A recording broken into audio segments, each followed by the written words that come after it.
Live from Atlanta, Georgia, it's the Zach Ballinger Show, where we help you find your direction through passion and purpose. My name is Zach Ballinger. I am your host. Thank you guys so much for joining us today. We are streaming via YouTube. You can check out the YouTube channel, Zach Ballinger. Search there and you will find us live, as well as many of you listen to our Facebook live stream. If you have any questions for Stephanie and I after the show, please put them in the comment box and we'll make sure to ask Stephanie. Stephanie, without further ado, thank you so much for being a guest of the show.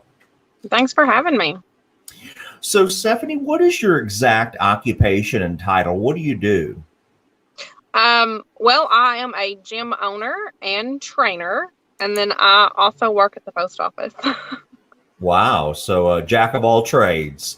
So yeah. we'll focus on your passion for the gym. So how many years have you done personal training and been a gym owner? Just one. We actually just celebrated 1 year in September. I have been working out at a gym consecutively for 4 years now. It all started with a weight loss goal and just kind of went from there. So how did you decide to go from, working at were you a trainer before you owned the gym or? No. Okay. And how did you get into it? How did you wake up one day and say, hey, I want to be a gym owner? Well, Morgan County is small and I was traveling 30 plus minutes a day to work out. And I know most people can't do that. And I wanted to bring something to the county. Awesome. So, and of course, for people that don't know, Morgan County, Tennessee is a small community outside of Oak Ridge, about 30 minutes. So there's not really a workout facility in that area, correct? Right. Yeah. There's not been one in, I want to say it was like 20 years is what I was told. So I was the first one to open in a long time. Well, congratulations on your 1 year anniversary. That's you. Pretty exciting. Now, what do you love about your job? So, say somebody's out there and because I got to be honest with you, I talk to a lot of people, personal trainers, people in athletics who one day their dream is to own a gym. What do you love about it? Well, it's different owning a gym versus, just working out at one. I mean, there's a lot more work involved. It's kind of cool that I get to set it up how I want it to be set up, and I get to help train people the way that I learned. So it's definitely different. It's interesting. And on the flip side, might be a tough question for some people, but what is it something that people need to know that's really difficult about owning a gym, or something maybe you don't like about it?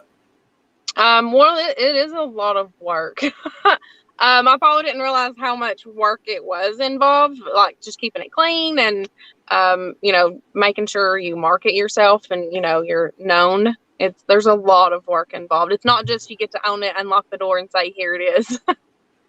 Yeah, and I think a lot of people don't realize that, and they need to hear that from you. It's when you own a business, it's a 24/7 thing. You're always thinking about marketing, sales, public relations. I'm sure you're thinking about memberships, but I know many people that wish to do what you do one day, but I think they need to know what some of the pitfalls are too as well.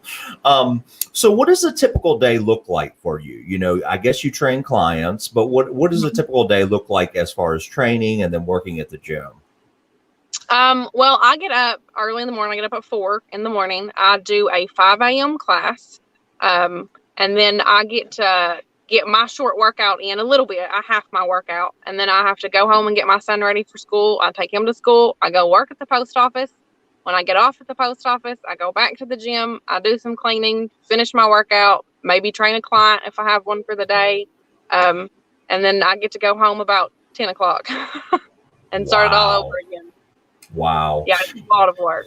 We had a boxer on, and he owned his own little facility as well, and not like a gym, but more of like a facility. And he was telling me the same thing, that, he gets up at 4 in the morning, starts training clients, usually has a little bit of a break, and then works late at night. And I think people should know that in the personal training world, if you think about it, that's kind of common sense, because guess what? When people work their 8 to 5 job, normally they want to work out either before their shift at work, or they want to work out in the evening when they get off at work. So you're going to have to be working those flexible to work in those hours, just like you said. So hats off to you. And can you think of a story, putting you on the spot a little bit, the people you trained or members that have joined in this past year who've had a major transformation in their fitness journey? Can you think about that and how that's impacted you as far as, looking at that and the progress that they've made? Anything that comes off the top of your head? Well, I've had a few people come in that have really stuck with the weight loss and have lost a lot of weight and been fantastic. But I have more people that have come in and they've lost a little bit of weight, it's a slow process, which I try to get through everybody's head. It's not a couple months. You're looking at, a year or 2 years, keeping it off, learning this lifestyle. And within 2 months of being at the gym, they're like, I just feel better. My pants fit a little looser, but they've not got to the big goal yet. But like their quality of life has improved. And that's my favorite. That's what I love, is when people come in and like, I just have more energy. I'm like, it's great. Love that. That's my favorite. That's awesome. And, what are some, is it common sense how to lose weight? Or is there any tips that you have for us? I'm asking for myself too. Well, there's no magic pill, unfortunately. It is just, calorie deficit, however you want to do that, and working out, and that increases your calorie deficit. So it's not as hard as what people make it out to be. It can be very simple, but you got to put in the work. The work has to be there. Yeah, I love the gym part, but the caloric intake is what I need to work on. And, like you said, you have to do both in order to achieve the results you want. Is there a career you dreamed about when you were little? Did you grow up in Morgan County? Let me just ask you that. Yeah, I grew up in Lansing. So I grew up in, not even in town. So we grew up in the similar areas, but I always had a dream when I was little of what I wanted to be. What did you dream about as you grew up in grade school? I actually always wanted to own a business in Wartburg. I didn't really know what it was yet, but I wanted to improve Wartburg somehow. Well, that's interesting. So you kind of followed your dream throughout your life by opening up a business. Yeah. I got a little bit of it. I didn't know what it was. I had no clue what I wanted to do, but I still feel like I don't know what I want to do. But I knew I wanted to do something in Wartburg because we never had much when I was growing up. I felt like we had nothing. And so let's say somebody's out there, Stephanie, and they have a dream of owning their own gym. How did you go about doing this? Because a lot of people would say, a lot of people are listening to this. They may be in a small town. They're like, hey, we don't have a gym here. I've been training at another gym. I kind of want to go for it. What kind of advice would you give them? How should they get started? How did you get started? Well, I will say gyms are not profitable for the most part. You have to do it because you love it and that you want to improve people's lives. That's why I still have another job. The gym does pay for itself, which is, goals. When you first open a business, that is your goal, for it to pay for itself. But the fitness industry is a huge industry. It's very fickle to get into, but I kind of done it in a leap. I kind of got a hair of, this needs to happen. I'm tired of driving over 30 minutes. I went and talked to some people, and it just kind of snowballed. Within a few months, it's like the gym was open and was going. It was very quick. And then for you to get started, you lease your own machines, correct? Is that how that? Yeah. Gotcha. Yeah, I did. You can buy equipment, but I didn't have a lot of money to invest. I didn't want to, stick my neck out too far just starting a business. So I leased everything, found a building to rent, and just kind of moved everything in and crossed my fingers. Well, I like that you're being honest about the second job part, because here's what the audience needs to know. For many small entrepreneurs out there, that's what you have to do in the first few years. I think people automatically think, well, when you transition to owning your own business, that means you're going to be rich and you get to sit at home all day and, go to work 2 hours. That's not how it works. A lot of people work a side hustle. A lot of people work 2 jobs while they're getting their business up and running. A lot of people are not profitable, especially like when we've interviewed restaurant entrepreneurs. They don't want to make a profit for 3 years. And so, Right. you have to really stick into it. You have to be passionate about it. And plus, there may be a side hustle involved until you can get your business rolling. And, like you've been doing it for a year. So you just kind of getting your brand established and learning like all the pitfalls and everything while increasing memberships. So I think that's great advice. The audience needs to hear that. That's what I tell people all the time. I got a book coming out about, how you can get involved in defining your passion. Well, a little bit of it is working these side hustles. If you work full time, you've worked 40 hours like you do at the post office, and you can dip your toes into other hobbies or activities during the weekend. Try them out. Work 10 hours, work 15 hours, see if you like them. And it may just lead into what you're eventually doing. Now, the other question I had for you, is that what's your long-term goals? Like I know eventually, of course, you probably want to grow your gym, but do you have a 5-year plan of where you like to see your business in 5 years? Yeah, I would actually like to eventually have my own building and have a bigger gym. 5 years, it's, a great goal. And I would actually love it to be more of like a community center type thing, to where we have maybe basketball courts and, more opportunities for kids.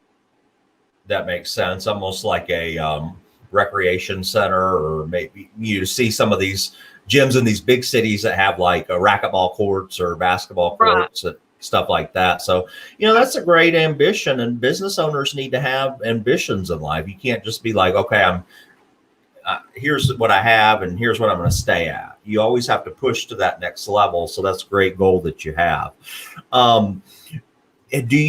What does your classes typically look like there in the Morgan County area? What kind of classes are you teaching? Are they cardio? Are they weight loss classes? What if somebody's interested in the area?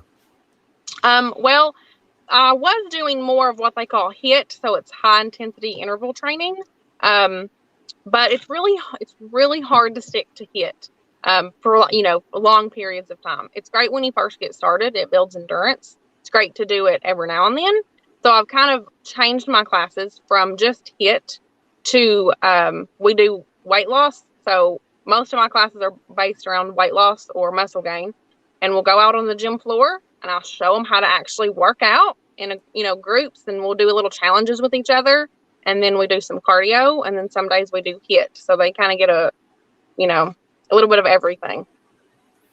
And then, is your gym mainly class-based, free weights that people come in to do weights? Is there a percentage, or would you say that, is there still a lot of people that just come in to use the free weights in your? Yeah, most people just come in to use the free weights. I have small classes. I've kept my classes small so I can focus on each person to make sure they're working out properly. Gotcha. And you offer also personal training at your gym too, right? So let's say that a client wants to come in and they're, interested in a one-on-one, they don't want to be a part of a class. Do you offer those type services as well? Yes. Yeah, I'll do full coaching. So I can do nutrition coaching, and I'll do, gym coaching, the actual personal training too. And in the summer, spring and summer, I have a guy come in. His name is Terrence Cobb. He used to play in the NFL, and he does speed and agility for the kids out in the backyard. Oh, that's awesome. So that's a class like for kids to get them involved in fitness early, I guess. Yeah, and football. Since he played in the NFL, he focuses a lot on football, like, helping them get faster on the field and stuff. And so far, the kids have really enjoyed it. So I can't wait for spring to come back around and he gets started earlier this year. Okay, so a relevant topic. This is kind of relevant for we're living in a pandemic. Adjusting to this new lifestyle. How important do you think it is? Let's say people are out there, they're a little nervous about going to the gym, because let's face it, there is people out there that are a little bit nervous about it. What should they know? How does the gym help, overall health? And what would you say to somebody that might be a little bit hesitant about going during these times? Well, I think everybody's nervous when they first start the gym, and then they realize everybody's been there before. Like everybody has been in the spot that you're at, and everybody is super sweet. So it's once you get in there, you get a lot more relaxed, and it becomes like a second home. But with COVID, it's a whole different animal right now. We have bleach everywhere and hand sanitizer everywhere, and everybody tries to practice social distancing. Everybody's very respectful with that. I think we've all grown to be that way. But it's just getting in there is the hardest part. I agree with you.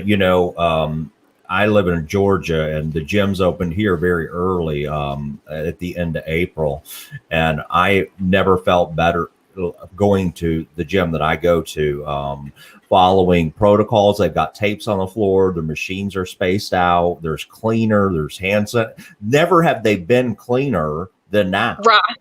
Yeah, absolutely. And you thought about that before when you worked out, how really kind of dirty things were. And then, you always see either people cleaning or, like I said, usually the clientele that goes to them, they're pretty astute about staying distanced, about washing their hands. I've just seen a big change in gym protocol for the better, quite frankly. Mm-hmm. Hand sanitizers, where you probably know this too, if you've worked out, not your gym, but I'm saying like the big mega gyms, you'd walk in and sometimes there'd be no hand sanitizers even. Yeah. And so now I think you're right. And plus I think it's good for mental health as well as physical. Americans have a lot of stress on their plates right now. So it's always good. Now, do you, as far as the education and the training that you need, let's say somebody's out there and they want to know, well, what kind of training do you need to have to own your own gym? Was there any certifications that you needed? Anything somebody should know about? To own a gym, no. If you're going to do personal training, then yes, you have to be a certified personal trainer. And I went through NASM, which there's so many programs out there that you can go through. And you have to have your CPR. That's it. It's not that complicated. And CPR, just for people that don't know the acronyms, is, can you hear me? Right. Yeah. Yeah. CPR is what again? I'm in the parking lot over here. No problem. So CPR is well, yeah, I went ahead and did my first aid also, because I feel like not just the CPR. So when someone is in a cardiac arrest, you are able to treat them. I did first aid also because I feel like there's more. You don't have that many people going to cardiac arrest in a gym. So a CPR I felt like was common these days. Most people have their CPR certification already. I went ahead and did everything else too, so that you have the ability to help somebody when they're bleeding, because most people will dump a squat, drop something on their toe, stuff like that. So that's an extra step that I feel like everybody needs to take, not just with CPR, do some first aid training too. I'm so dumb. I was thinking of CPR. This is how a Friday works in the evening. I was like, well, that means certified personal training or something. And then I'm like, CPR for the cardiac arrest. And then you have I did first aid too. I get it now. I was thinking, and now how long does it take you to get your personal training certification? How long does that take people? I think they have it programmed out. Most of them have it programmed out for like 6 weeks, but you can take longer to do it. You can have it up to like study for up to a year before they like, hey, you have to take the test. Or you can do it quicker, but I did mine just with the 6 weeks. I followed the little program and went through their stuff, and it was all online too. So it's not like you have to go to a class and sit in it forever. You can study on your own time. Well, this has been fascinating. We did have a couple of students that asked some questions, I believe a couple of days ago. I've tried to shorten them down because there were some lengthy emails. But basically, one student said they're doing personal training on the side. They're going to college. They're earning some extra income. What are some keys of getting new clients? Normally, when you have the first client that will have a major weight loss, and they're wanting to share that, It's the word of mouth that they provide. You can go out and advertise all you want to, but when you don't have proof and you don't have someone to show, hey, look, I helped them achieve this, it's really hard to get people to bank on you, like to just know that, yeah, they know what they're doing. So I started out with myself. I was 207 pounds when I first got started and walked into a gym, had no clue what I was doing, and lost weight. So I get to use myself along with everybody else. That's an incredible story. And so what just we'll come back around to the questions, but what motivated you to take that step to enter a gym? I was like 23 and they were getting ready to put me on blood pressure medication. And I was like, okay, that's a little much at my age. So I reached out to a friend and started going to his gym, and he trained me, and I lost over 60 pounds. Well, congratulations. That's pretty inspiring. I do agree with that. Word of mouth is key, especially if you're in a small town, as the way the competition is in larger towns. The word of mouth is the key.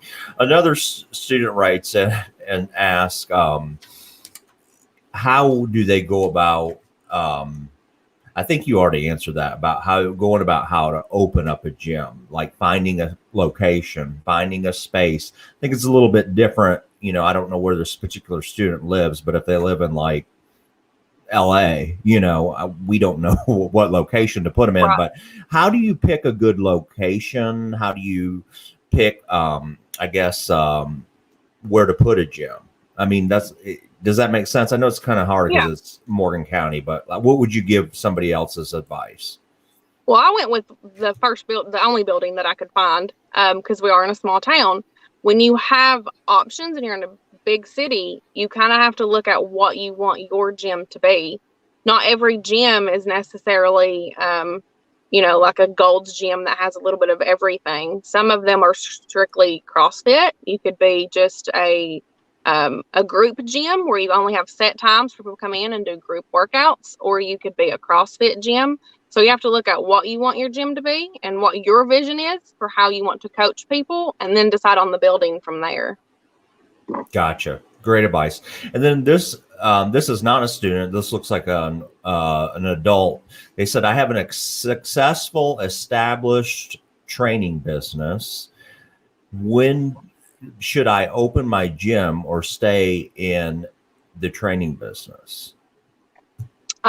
So that's a personal choice on if you want to take on the responsibility of a gym. If a lot of people don't want the responsibility, they're very happy just training people. You get to focus on just the training and not the overhead of the business overall.